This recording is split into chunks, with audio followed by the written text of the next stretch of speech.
Hello everyone. Happy Thanksgiving if you observe that holiday.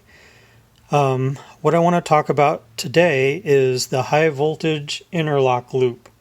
This is a common part of the safety system and present on all EVs with high voltage batteries.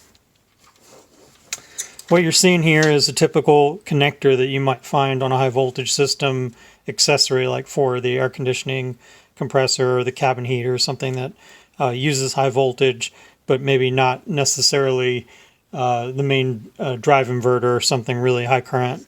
So this will be, capable of 30 amps or so, running down these wires. This connector would typically be mounted on the device.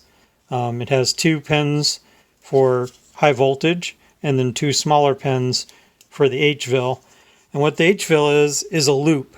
It runs usually from the battery management system all the way to through all the devices and connectors, anywhere there's high voltage accessible, and then back to the battery management system, such that if a connector is removed or the loop is broken, sometimes a lid is removed on something high voltage, it tells the BMS to shut down the high voltage immediately, so there's no danger of someone getting electrocuted or, shorts, fire, whatever. So yeah, this would be mounted, say, inside a device, and then this would be in the harness. And anytime you remove this connector, the first 2 pins, before the high voltage is broken, the HVIL pins are broken. And that shuts down anything before the actual high voltage pins can be removed. Which might be a problem if it's removed under load. There could be arcing and a flashover, which would be not good. And even worse if you're plugging it in and there's capacitors in the device, and this is at high voltage, there would be an explosion when the inrush current tries to go through the small amount of contact that's made when you're inserting this. So that's the point of the HVIL. And I'll show you a few more examples. So this is what's used on the Model 3, Y, and Plaid for connecting the drive unit. So one of these connectors would be at the pack, and the other one would be at the drive inverter. Has 2 large, heavy cables, and then inside here there's these two vertical things which are hard to see. There's large copper blades under there that mate with little fingers that are present inside the inverter. And then these 2 little squares are the HVIL pins. So on the drive inverter, there's 2 pins sticking out. Let's see if I can show you.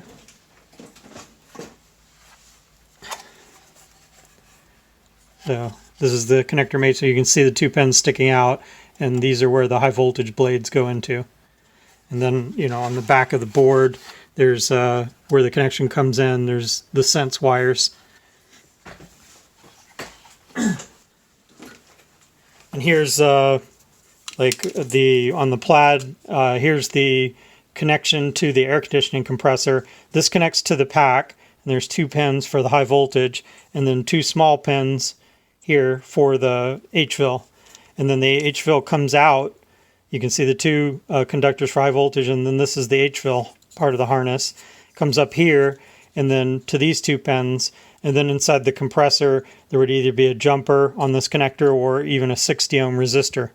Sometimes they put the resistors in so that someone couldn't just shove a paper clip in here and bypass the system. If it sees a short, it knows that the system's been tampered with.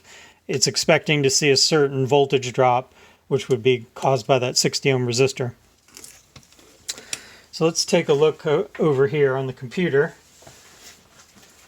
I was able to find this publicly available tech note from Tesla on the NHTSA website. I'll put a link in the description. This was released in 2013 for diagnosing the HVIL system on the Model S. They have a layout here showing how the system is physically laid out in the vehicle. Basically, there's a 20 milliamp current source inside the battery that goes out through.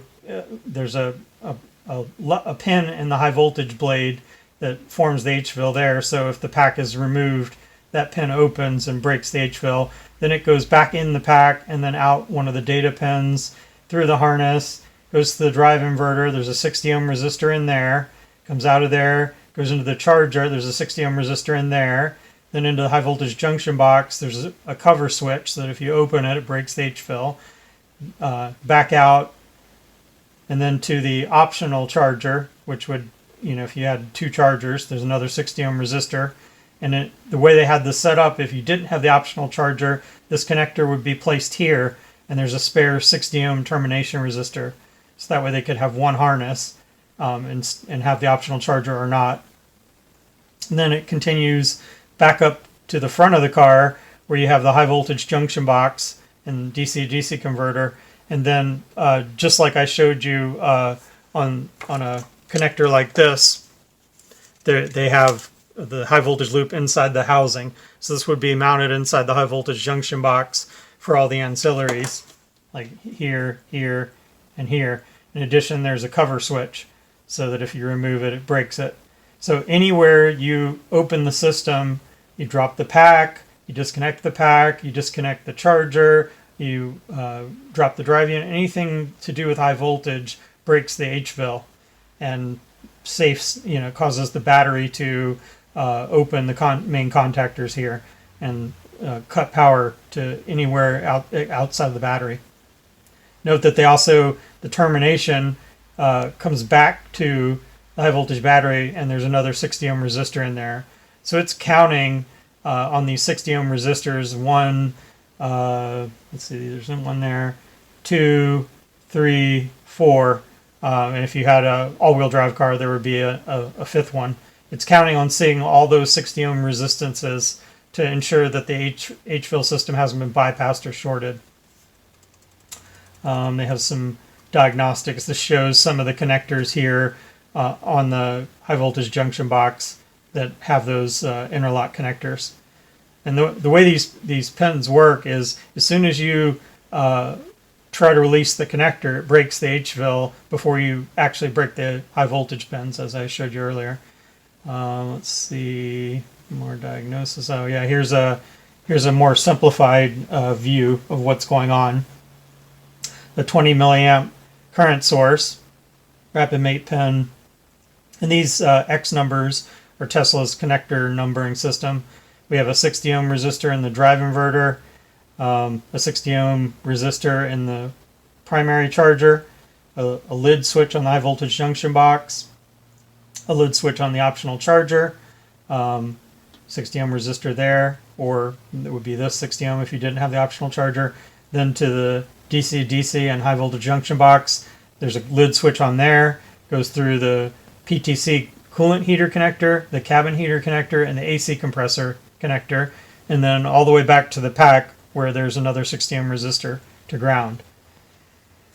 Now let's take a look at, here's a circuit a reference design that TI published for how to implement high voltage interlock, and I'll provide the link for this PDF in the description. It basically shows, they talk about why you'd want to do it. You can read this on your own time, and also how to implement it. So, here's a basic implementation circuit where you would have, the current source and the sensing, and then that would go into the microcontroller that manages the battery so that it can cut the high voltage if the loop is broken. And then they also show here like how you could implement circuits in these, like in the charger, let's say where there's a 60 ohm resistor, you can locally watch the voltage drop across there so that the charger itself knows if the HVIL is broken. So because maybe the charger's got AC power at high voltage in it, and you want it to tell the external EVSE or charger to cut power if the HVIL is broken. So it could locally monitor the HVIL connection in addition to the battery cutting the high voltage. It could cut it if the lid, say, was opened or a connector was unplugged, and cut the AC power before anything bad happens. And they show it here, inverter, DC-DC. Tesla does do this, and the advantage of this, especially if this goes into the local microcontroller is it can set a fault code if it doesn't see the HVIL.